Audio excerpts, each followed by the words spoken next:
Junior সাকিবের টুনটুনি কেটে ফেলেছে তার স্ত্রী শিখা। আসলে বিষয়টা শুনলে গায়ের লোম কিন্তু দাঁড়িয়ে যায়। বিষয়টা কিন্তু শুনতে অনেকটা কষ্টদায়ক এবং নেক্কারজনক। প্রথমেই একটা কথা বলবো, শিখার কঠিন থেকে কঠিনতর শাস্তি হওয়া দরকার। আর কি কারণে শিখা এই কাজটা করলো সেই তথ্য নিয়ে আজকের এই ভিডিওর মাধ্যমে আলোচনা করব। যে শিখা কেন এত নেক্কারজনক একটা কাজ করলো, কেন তার স্বামীর টুনটুনি সে কেটে দিল। তো শিখা আর জুনিয়র সাকিবের সংসার কিন্তু সুন্দরভাবেই চলছিল। তারা কিন্তু কাপড় ব্লগ করে টিকটক করে কিন্তু সবার মধ্যে পরিচিত পায়। তারা কিন্তু তাদের লাইফটা সুন্দরভাবে কাটাচ্ছিল। শিখা কিন্তু জুনিয়র সাকিবকে কাজ করতে দিত না, সেই কিন্তু বেশিরভাগ ইনকাম করে তাকে খাওয়াতো। তার আগে একটা কথা বলে রাখি, শিখার কিন্তু আগে দুইটা বিয়ে হয়েছিল এবং জুনিয়র সাকিবেরও কিন্তু একই অবস্থা। তো শিখা প্রথমে কিন্তু জুনিয়র সাকিবের টুনটুনিটা কেটে ফেলে এবং সে কিন্তু তখন পুলিশকে নিজেই ফোন দেয় এবং ফোন দিয়ে বিস্তারিত বলে যে একটা ছেলের নাকি টুনটুনি কাটা হয়েছে অমুক জায়গায়। তখন কিন্তু পুলিশ বিশ্বাস করে না। পুলিশ কি করে, তখন তাকে একটু টোপ দেয় যে আমরা তো সেই জায়গাটা চিনি না, আপনি একটু থাকেন, আপনি আমাদেরকে লোকেশনটা একটু দেখান, আপনি আমাদের সাথে চলেন, তাহলে কিন্তু আমরা সেই জায়গাটা চিনতে পারবো। তখন তারা শিখাকে সাথে নিয়ে সেই ঘটনাস্থলে যায় এবং সেখান থেকে সাকিবকে উদ্ধার করে কিন্তু তারা হসপিটালে পাঠায় এবং তাকে কিন্তু জেরা করে যে আসলে কে এই কাজটা করেছে। তখন প্রতিমধ্যে কিন্তু পুলিশ বুঝতে পারে যে শিখায় এই ঘটনাটি ঘটিয়েছে। তখন তাকে কিন্তু জেরা করা হয়, অনেক কিছু বলা হয়। শিখা কিন্তু সেটা স্বীকার করতে চায় না। তখন কিন্তু অনেক জেরার পরে যখন শিখা স্বীকার করে, তখন তারা বলে যে টুনটুনি আর অর্ধেক অংশটা কোথায়।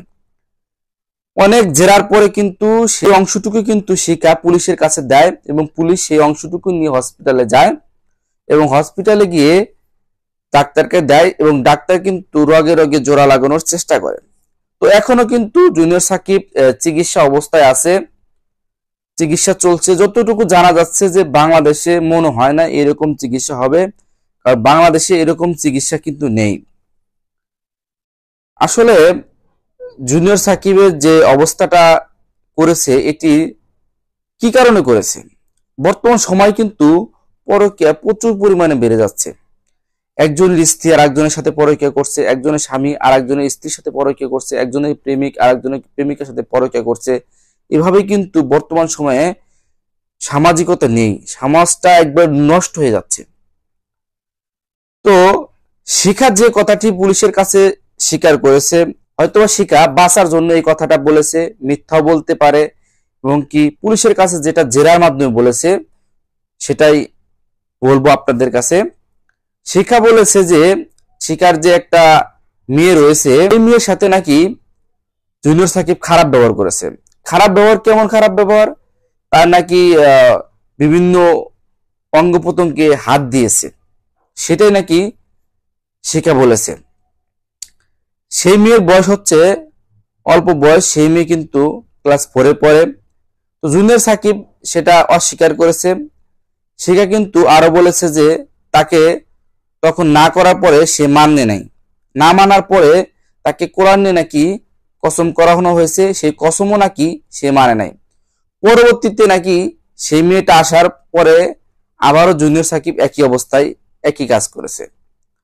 তখন অন্য কেউ নাকি সেটা দেখে ফেলে এবং দেখার পরে শিখাকে বলে।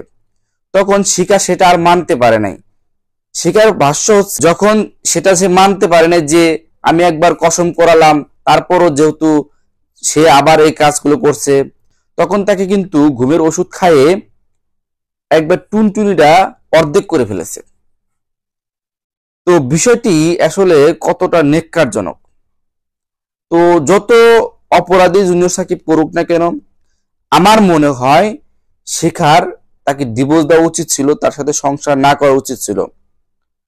কারণ হচ্ছে একটা মানুষের যখন টুনটুনিটা কেটে ফেলেছে, তখন তার আর ভবিষ্যতে বেঁচে থাকার মতো কোনো জিনিস নেই। কারণ হচ্ছে তিনি যদি শারীরিক সম্পর্ক না করতে পারে, তাহলে তার কিন্তু জীবনের কোনো মানে হয় না, তিনি সংসার করতে পারবেন না।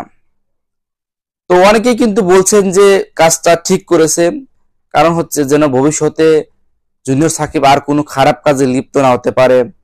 তো আসলে আইনের যে জেরা, সেটাতেই কিন্তু আসল তথ্যটা বের হবে।